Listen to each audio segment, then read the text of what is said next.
नमस्कार।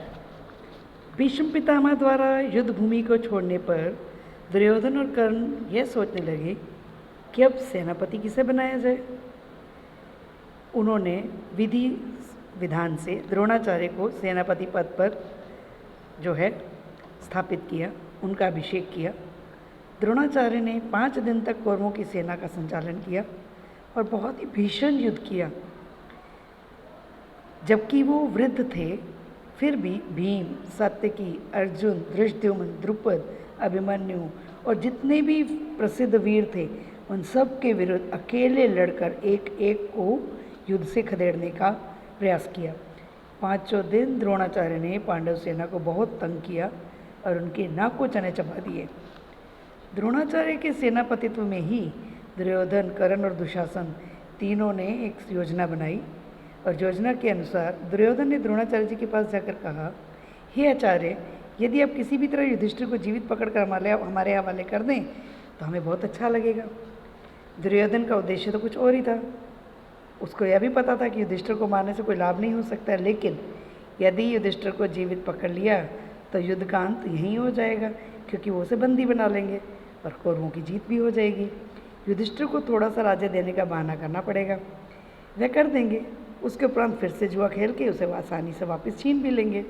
इन्हीं सभी बातों को सोचते हुए दुर्योधन ने द्रोणाचार्य से युधिष्ठिर को जीवित पकड़ कर लाने की प्रार्थना की। किंतु जब द्रोणाचार्य को दुर्योधन के वास्तविक उद्देश्य के बारे में पता चला तो वो बहुत परेशान हुए। उनका मन भी खिन्न हो गया। उनके मन में दुर्योधन के प्रति घृणा उत्पन्न हो गई और उन्होंने यह सोचकर संतोष कर लिया कि युधिष्ठिर को ना मारने का कोई ना कोई बहाना तो मिल ही गया। अब वो युधिष्ठिर को नहीं मारेंगे, लेकिन उसको जीवित पकड़कर भी नहीं देंगे। पांडव द्रोणाचार्य के शौर्य तथा उनकी शस्त्र विद्या के अद्भुत ज्ञान से पहले ही परिचित थे।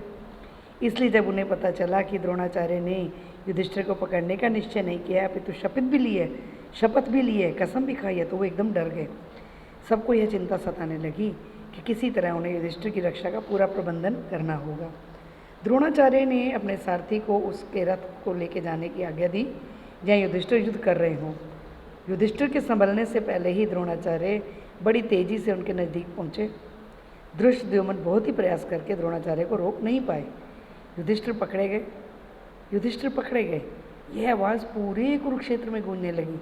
किंतु तभी ना जाने कहाँ से अर्जुन वहाँ आया। उसके गांडीव से बाणों की निरंतर वर्षा होने लगी। कोई देख भी नहीं पा रहा था कि बाण धनुष पर चढ़ कब रहे हैं और छूट कब रहे हैं। पूरा आकाश बाणों से भर गया, जिससे युद्ध भूमि में भी अंधेरा छा गया। अर्जुन के आक्रमण के कारण द्रोणाचार्य पीछे हट गए। उनका युधिष्ठिर को पकड़ने का प्रयास असफल हो गया और शाम होने पर उस दिन का युद्ध भी बंद हो गया। कौरव सेना में भय तथा पांडव सेना में खुशी की लहर दौड़ गई। पांडव सेना के वीर बहुत ही खुशी खुशी अपने डेरे में आ गए। सेना के पीछे चलते हुए श्री कृष्ण और अर्जुन भी अपने डेरे में पहुंच गए। इस तरह यह 11वें दिन का युद्ध भी समाप्त हो गया। युधिष्ठिर को जीवित पकड़ने के प्रयासों के विफल हो जाने पर अब यह निर्णय लिया गया कि अर्जुन को युद्ध के लिए ललकार कर उसी से लड़ा जाए और उसे लड़ते लड़ते ही युधिष्ठिर से दूर ले जाया जाए। अब आज 12वें दिन के युद्ध में भीषण लड़ाई हो रही थी। द्रोणाचार्य के युधिष्ठिर को पकड़ने के कई प्रयास असफल हो गए थे। तब भी शोर होने लगा कि भगदत्त के हाथी ने भीम को मार दिया। यह सुनकर युधिष्ठिर को लगा कि भीम वास्तव में ही मारा गया होगा। इसलिए उन्होंने अपनी सेना से वीरों को भगदत्त पर हमला करने की आज्ञा दे दी। इधर युधिष्ठिर द्वारा भेजी गई सेना ने बूढ़े भगदत्त को घेर लिया और उधर अर्जुन त्रिगर्तों के साथ युद्ध कर रहा था।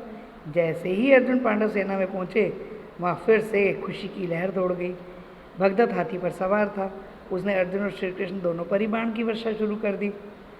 तभी भगदत्त ने एक ऐसा तीर चलाया और अर्जुन पर प्रहार कर दिया। वो तीर था तोमर, और वह तोमर तीर अर्जुन के मुकुट पर आकर लगा, जिससे अर्जुन को बहुत गुस्सा आया।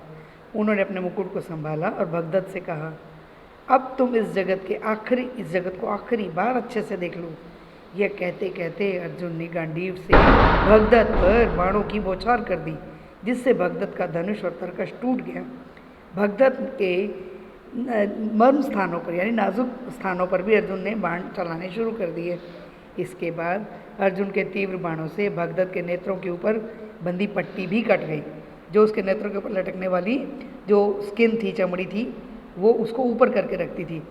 ऐसा करते ही वो स्किन नीचे आ गई और भगदत्त की आंखें भी बंद हो गई। उसे लगा कि वो तो बिल्कुल अंधेरे में आ गया।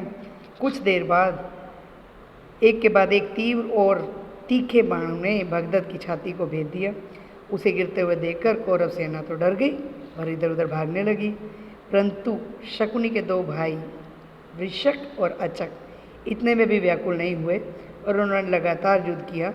दोनों भाइयों ने आगे तथा पीछे दोनों तरफ से बाणों की बौछार करके अर्जुन को बहुत परेशान किया, किंतु कुछ ही देर में अर्जुन ने उन दोनों के रथों को नष्ट कर दिया और उन पर भीषण बाणों की वर्षा कर दी। जैसे शेरनी के छोटे छोटे बच्चे होते हैं ना, उन दोनों पर बाणों की जो वर्षा हुई तो दोनों एकदम कुल बुलाकर गिर पड़े और वीर गति को प्राप्त हुए। जब शकुनी ने अपने वीर भाइयों की मृत्यु का समाचार सुना तो उसके क्रोध की कोई सीमा ही नहीं रही। उसने अर्जुन के साथ युद्ध प्रारंभ कर दिया और उसने अपने सभी उपायों का सहारा लिया जिसमें उसको कुशलता प्राप्ति। चालाक तो वो था ही, लेकिन अर्जुन ने भी अपने जवाबी अस्त्रों में से उसके सभी अस्त्रों को काट दिया। आखिर अर्जुन के बाणों से शकुनी घायल हो गया, उसे युद्ध भूमि को छोड़कर जाना पड़ा। इसके बाद तो पांडव सेना ने द्रोणाचार्य की सेना पर हमला बोल दिया, जिसमें कई सेना जो है वीर गति को प्राप्त हो गए। चारों ओर लहू ही लहू, रक्त ही रक्त दिखाई देने लगा और कुछ देर बाद सूर्य अस्त हो गया। अपनी सेना का यह हाल देखकर द्रोणाचार्य को युद्ध बंद करना पड़ा। पांडव व कौरव दोनों पक्षों की सेनाएं अपने अपने शिविरों की ओर चल दी और इस प्रकार 12वें दिन का युद्ध भी समाप्त हो गया। चलिए आज का अध्याय यहीं समाप्त करते हैं। धन्यवाद।